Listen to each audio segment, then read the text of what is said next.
Olá pessoal, como vão? Vamos começar hoje a nossa primeira videoaula, que é a aula onde a gente vai aprender a definir os eixos cardíacos. Ai meu Deus, Tiago, eu sempre tive dificuldade em conseguir identificar o eixo cardíaco. Isso me complica para definir bloqueio de ramo, bloqueio divisional, sobrecarga. Calma pessoal, primeira coisa é o que eu estou pedindo para vocês, muita calma nessa hora. Essa é a hora de perder o medo do eletrocardiograma. Vamos lá dar um passo firme de cada vez? Então vamos nessa. Bom, primeiro passo é a matemática, tá? Vamos relembrar vetores, vamos lembrar rapidamente aquela questão de projeção de vetores. Vejam como é simples. Estão vendo aí a decomposição dos vetores aí no eixo X e no eixo Y. Vx é a projeção do vetor V, desse vetor V aqui no eixo X, e Vy a projeção do vetor V no eixo Y. Tudo bem? Simples, não é não? Olha só, vamos colocar outros exemplos aqui de cores diferentes. Em vermelho, o nosso vetor vermelho. Em vermelho aqui no eixo X, a projeção que esse vetor faz aqui. E em vermelhinho aqui no eixo Y, a projeção que esse vetor faz. Aqui estão vendo aqui, essa projeção vermelha, ok? Essa projeção no eixo Y do nosso vetor vermelho. Bom, se fosse esse vetor azul aqui, nós teríamos em Y, olha que projeção grande ele teria em Y, já que ele está com uma angulação bem maior. E, obviamente, uma projeção pequenininha no eixo X, ok? Pessoal, é exatamente assim que a gente vai usar na nossa famosa rosa dos ventos, certo? Para a gente identificar os eixos do coração. Vamos lá, mais um passo, vamos lá. Segundo passo, derivações. Lembrar que o vetocardiograma, ele vai projetar no papel. A partir do vetocardiograma, a gente vai entender como o eletrocardiograma ele projeta no papel a partir dos eixos que a gente vai usar. Relembrando os eixos da anatomia, o plano frontal, plano sagital e o plano horizontal, mas no eletrocardiograma a gente vai usar basicamente o plano horizontal e o plano frontal. No plano horizontal, as derivações pré-cordiais de V1 a V6, e no plano frontal, as derivações chamadas clássicas, D1 a D3 e AVF, AVR e AVL, ok? Por que esses planos? Para que a gente usa esses planos? Para dar conta de uma representação que é tridimensional. O coração e a atividade elétrica do coração, ela tem que ser representada de uma forma tridimensional para que a gente consiga identificar exatamente onde dentro do aparelho cardíaco a gente está tendo algum problema de condução elétrica. E esses problemas de condução elétrica vão inferir para a gente qual tipo de problema que a gente tem orgânico no coração, ok? O que a gente tem que lembrar? Que o eletrocardiograma ele é um galvanômetro, que ele mede a diferença de potencial elétrico a partir de dois eletrodos.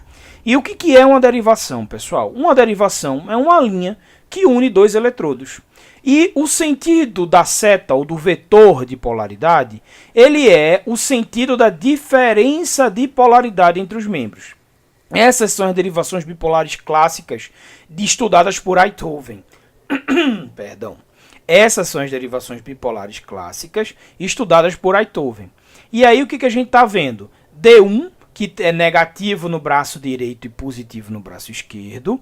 D2, que é positiva no pé esquerdo, mas negativa na mão direita. E D3, que é negativo no braço esquerdo e positivo para baixo. Para que serve isso? Ai meu Deus, para que esse Einthoven ele inventou essa história? Ora, pessoal, calma, a gente vai chegar no triângulo do Einthoven, né, que é o slide posterior. O que eu quero que vocês lembrem aqui é que Einthoven ele usou essas três derivações, que elas teoricamente estão na mesma distância elétrica do coração, para que a diferença de polaridade entre esses pontos que conjugam as derivações D1, D2 e D3, mostrassem para a gente já um primeiro sinal de atividade elétrica, uma primeira demonstração das diferenças de potencial elétrico entre esses pontos do coração, que seria, no caso, o ponto, né, do vetor para a esquerda, um vetor em mais 60 graus e outro em mais 120 graus. A gente vai mostrar com calma, fiquem tranquilos. Que é importante que vocês lembrem derivações bipolares, certo? Essas D1, D2 e D3 são as derivações bipolares, porque elas têm dois polos. As derivações unipolares, que vieram depois com a central terminal de Wilson, ou terminal central de Wilson, tanto faz, elas vão medir a diferença de potencial entre o eletrodo explorador e o eletrodo indiferente, de potencial elétrico zero. Então a gente tem AVL, AVF e AVR como sendo essas derivações. Por que elas são chamadas de unipolares amplificadas? É por isso esse Azinho aí na frente. Porque elas só registram, basicamente, o potencial elétrico daquele polo, de um polo só, que é o polo correspondente aí à sua letra, AVL, AVR e AVF, e o outro é um chamado o eletrodo indiferente, né, que é o eletrodo de potencial elétrico zero. Tá? Então, AVR, AVL e AVF são unipolares amplificadas. E V1 a V6, não, são as unipolares normais, ok? Esse é o famoso triângulo de Einthoven que eu falei para vocês, que Einthoven, ele, usando os dois braços e a perna esquerda, ele conseguiu construir analisar diferenças de potencial como se a gente tivesse a mesma distância elétrica do coração, tudo bem? A mesma distância elétrica, não a mesma distância física, tá bom? Bom, então, passando do triângulo de Einthoven, essa é a famosa terminal central de Wilson, ou central terminal, que amplifica as derivações, amplifica, na verdade, amplifica a demonstração delas, na voltagem delas no papel, para que a gente possa analisar melhor. O que é importante que vocês lembrem daqui, eu não quero que vocês decorem detalhes sobre a terminal central de Wilson ou o triângulo de Einthoven. O que eu quero que vocês decorem é que AVR é a derivação, que é o polo, é unipolar, lembrem disso. É o polo positivo para o braço direito, AVL para o braço esquerdo, por isso que é AV right, de right arm, AVL de left arm, braço esquerdo, e AV foot, que é o pé, né? Que é o eletrodo unipolar que fica no pé. Esse aqui é o sistema triaxial de Bailey, né?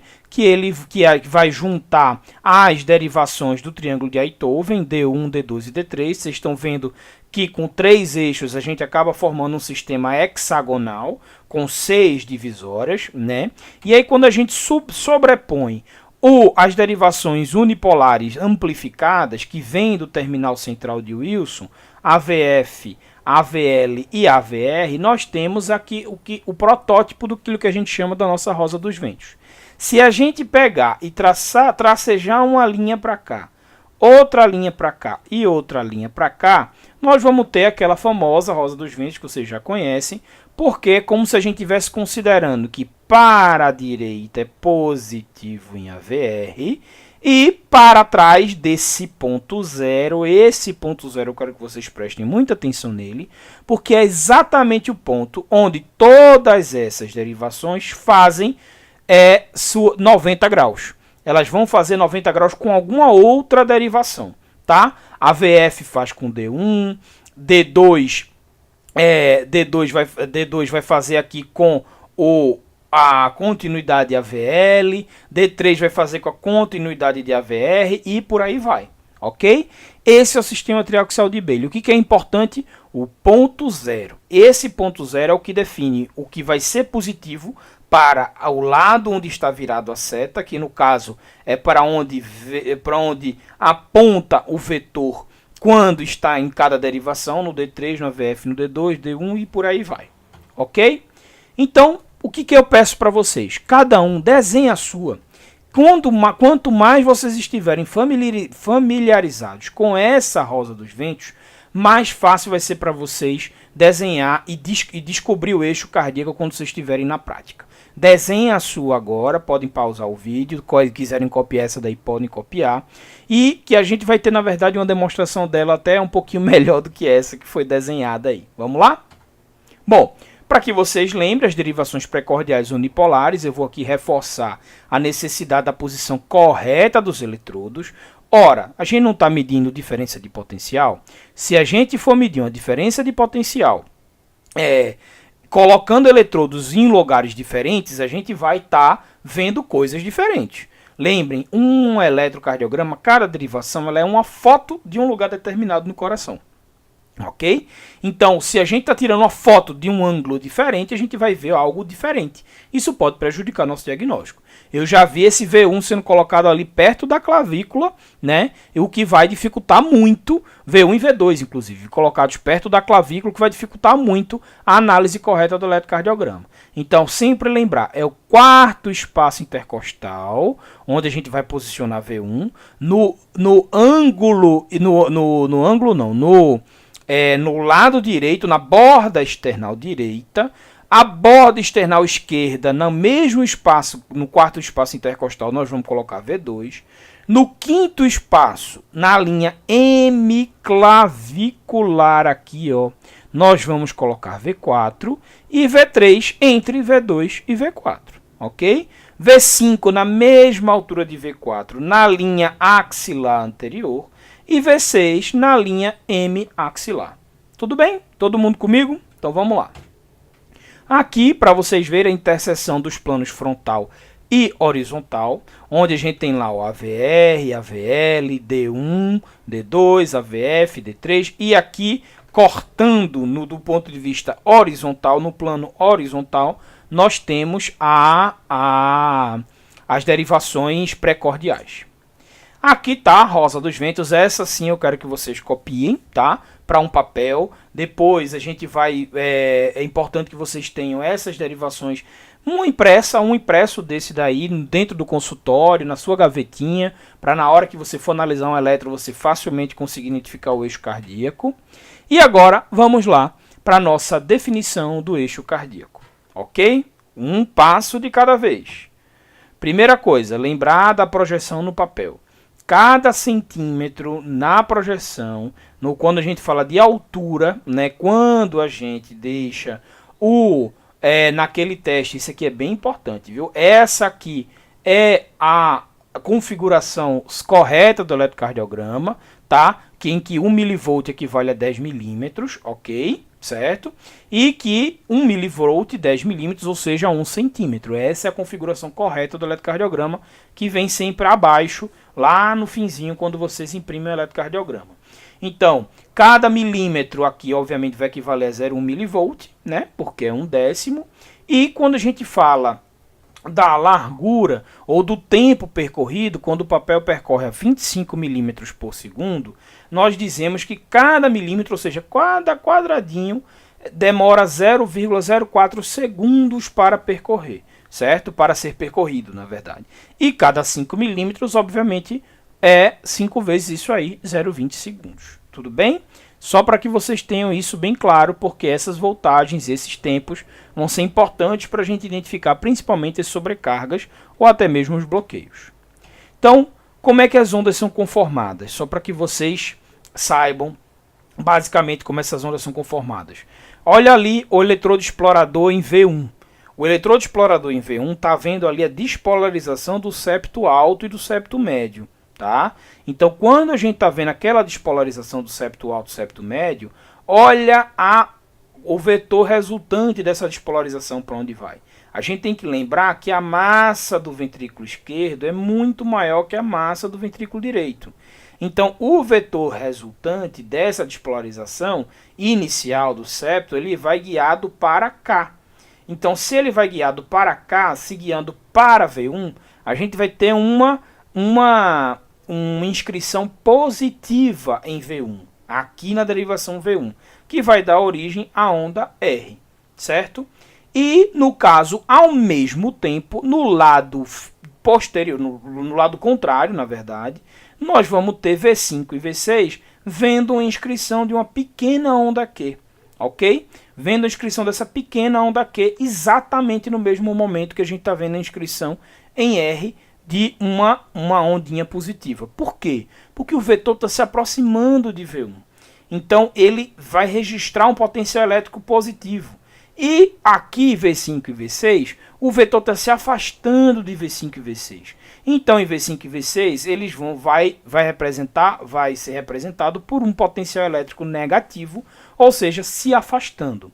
Agora, vejam o que acontece depois. O que acontece depois é, Quando a gente tem a despolarização da massa ventricular, olha o vetor resultante para onde vai. O vetor resultante sempre vai puxar para o lado esquerdo, porque a massa do ventrículo esquerdo é muito maior. Em V1, como é que isso vai ser representado? Com a inscrição dessa onda S negativa, porque está se afastando, é um potencial elétrico negativo que está sendo escrito em V1.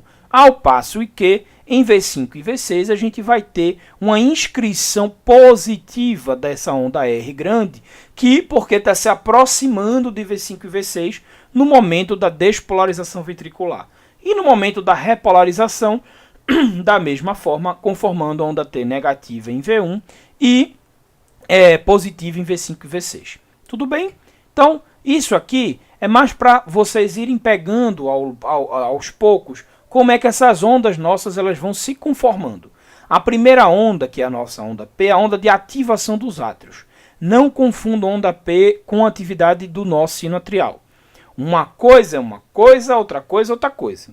É verdade. Quando a gente vai definir o nó sino atrial, atividade sinusal, a partir da presença de ondas P, tudo bem. Só que a gente pode ter ondas P que não estejam sendo geradas no nó sinusal. Porque o que importa, o que conforma a onda P, é a ativação dos dois átrios, átrio direito e átrio esquerdo. A gente vai ver isso lá na frente, quando a gente for estudar a conformação das ondas.